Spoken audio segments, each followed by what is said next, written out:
प्रभु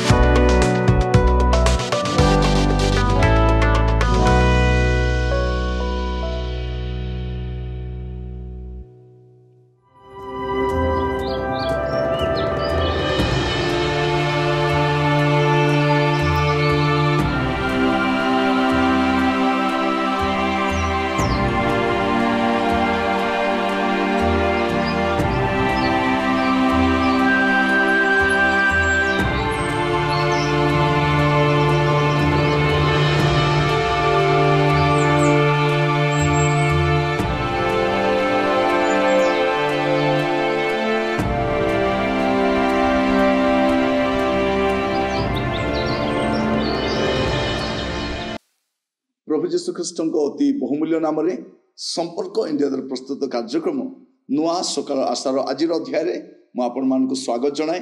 प्रभु आपण मान प्रत्येक को बाहुल्य रूपे आशीर्वाद करंतु।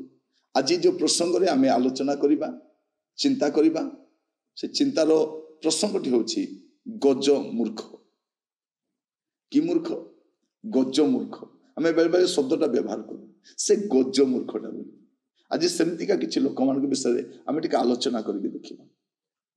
गीत संहिता 14 तार प्रथम पदरे आमे देखू मूढ़ मने मने कही अछि परमेश्वर नाहांती। से माने भ्रष्ट, से माने घृणायोग्य कर्म करी अछंती, सुकर्मकारी केही नाही। एठी कोन लेखा अछि? मूढ़ ए गजमूर्ख ए मने मने कहिछि कोन परमेश्वर नाहांती।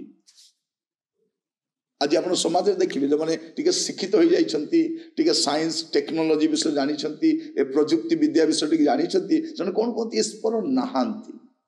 मु माने ना ईश्वर। एमती गोटे गोष्ठी दिन मान आपण देखिबे यूनिवर्सिटी गुडा पढ़ी की बाहरिला परे, टिके साइंस स्टडी कला परे, टेक्नोलॉजी स्टडी कला परे, गुडे विषय देखिला परे जने कहउछंती ईश्वर नाहांती। रे किए कहउची? मूढ़ कहउची।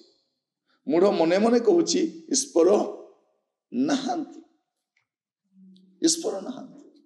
आम समाज रे पर अनेक लोक को आपण देखिबे जने ईश्वर को विश्वास करनती नै, से निज को कहंती मु नास्तिक, मु नास्ति करूची। से माने ईश्वर को मानंती नै, से सुकर्म करंती नै, से भाबंती जे ईश्वर तो नाहांती, मु जहा भी करि पाली मोर इच्छा।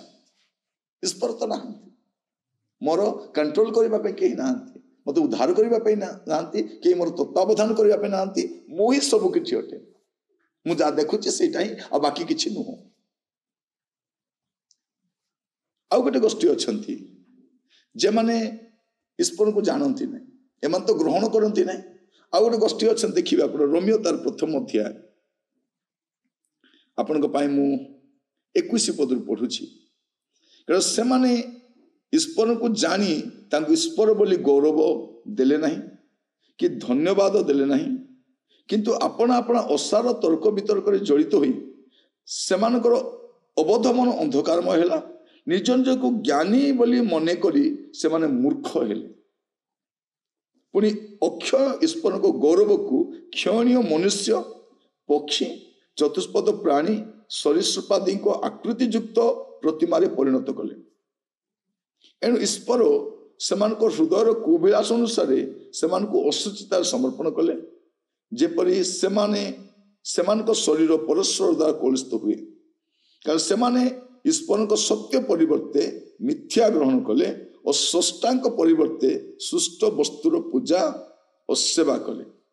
से जुगे जुगे धन्य आमे। एठी से कौन बोली कहउछंती?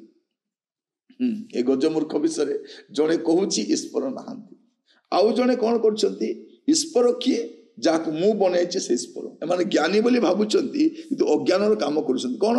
अक्षय ईश्वर को गौरव को क्षयणीय मनुष्य, मनुष्य जे क्षयणीय, जार श्वासवायु चली गला परे ताको प्राणवायु देई हुए नहीं, से प्राणवायु विहीन गोटे आकृति को से ईश्वर बोली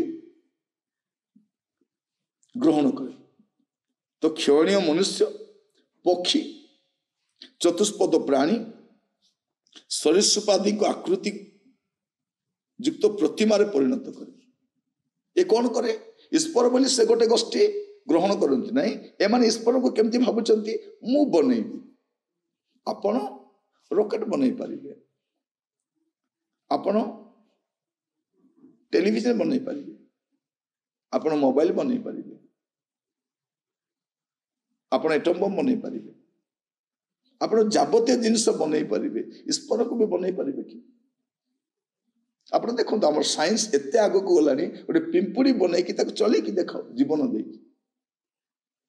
नहीं संभव नहीं तो ये आम देखु कौन कर सरीसृपर आकृति को प्रतिमा परिणत कर ईश्वर बोली भावुं मत टे आप कहतु आप जानते कि ईश्वर कि मनुष्य कौन ईश्वर को बनई पारे लिखा जाऊँ कौन 25 पदरे कारण से माने ईश्वर को सत्य परिवर्ते मिथ्या ग्रहण कले और स्रष्टांक परिवर्ते सुष्ट वस्तुर पूजा और सेवा कले एमाने गोटे गोष्ठी अच्छा कौन से ईश्वर को ग्रहण ही करते ईश्वर नहांती ठीक आप चिंता कर देख प्रिय भाई भनी माने मु कहीं कथा आपन कहूँ टिके विवेचना कर आज प्रसंग होची गज मूर्ख आपण की चिंता कर देखंतु विवेचना कर देखंतु वास्तव में आपण ईश्वर को जानती कि आपण को सृष्टिकर्ता को जानती कि आपण थोड़े चिंता करके देखो आकृति ईश्वर हो न पारे मनुष्य आकृति तैयारी करे गोटे प्रतिमा बनै पारे प्राण विहीन प्रतिमा बनै पारे किंतु जीवन दे न पारे जीवन किए दे पारंती स्वयं सृष्टिकर्ता दे पारंती आपण मो जो प्राणवायु अच्छी श्वासवायु अच्छी सी दे से ईश्वर आ से आकृति नुहंती कि से प्रकृति मध्य नुहंती प्रभु आपण को बुझा साहाय्य कर प्रार्थना कर अनुग्रहकारी पिता परमेश्वर ए दिन मानकर अनेक तर्क वितर्कर शिकार हुई प्रभु अनेके प्रभु ईश्वर नहांती बोली कहउछन आ अनेके प्रतिमा निर्माण करी यह ईश्वर अटंती ग्रहण कर बोली कहउछन प्रभु ए प्रकार अज्ञानतार चरम सीमा में बास करबा समय प्रभु आपण आमान को बुझिबा पे साहाय्य करंतु वास्तव रे आपणकर विषय रे